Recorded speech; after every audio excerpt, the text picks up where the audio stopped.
আমার বান্ধবী মানে রোকেয়া হলে আমার এক বান্ধবী আমাকে ফোন দিছে 9 বার। সে আমাকে ফোন দিয়ে বলতেছে দোস্ত টেবিল নাম্বার 1 থেকে হলো যে ব্যালট পেপারে দেওয়া হয়েছে ওখানে ফরহাদ আর সাদিক কাইমের নাম আগে থেকে ক্রস দেওয়া ছিল। এবং আমি যখন এটা দেখছি তখন আমি আবার টেবিল নাম্বার 1 যখন বলছি তখন ওরা আমাকে আটকাই কাগজ চেঞ্জ করে দিচ্ছে। আর টিচাররা আমাকে মানে প্রশ্ন করা শুরু করে দিচ্ছে আর কি, যে তুমি কি এটা নিজের প্রশ্ন বলছে, আমি কেন করতে যাবো, এটা তো হওয়ার কথা না, এটা তো আমরা করি নাই, মানে অস্বীকার করতেছে। তখন আপনারাই দেখছেন আমি কি নিজে করে কি আপনাদের কাছে আসবো?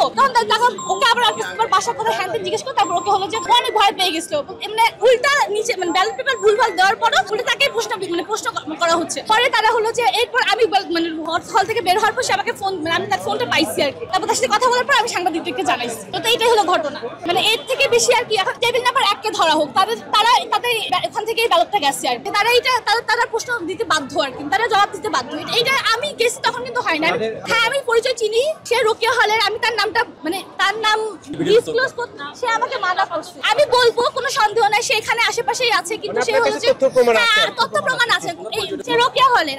আমি রূপের তঞ্চঙ্গা কেরিয়ার উন্নয়ন সম্পাদক পদে দাঁড়াইছি। আমার সাথে ভাই আমি এগুলোর মধ্যে কিছু নাই। ওই মেয়ে আমাকে দেখেন 9 বার ফোন দিছে, আমি ওকে ধরার পর সে আমাকে ঘটনাটা বলছে যে দোষ এই ঘটনাটা ঘটছে, তোরা জানা উপরে জানা। এরকম যদি হয় তাহলে এটা তো অনেক বড় একটা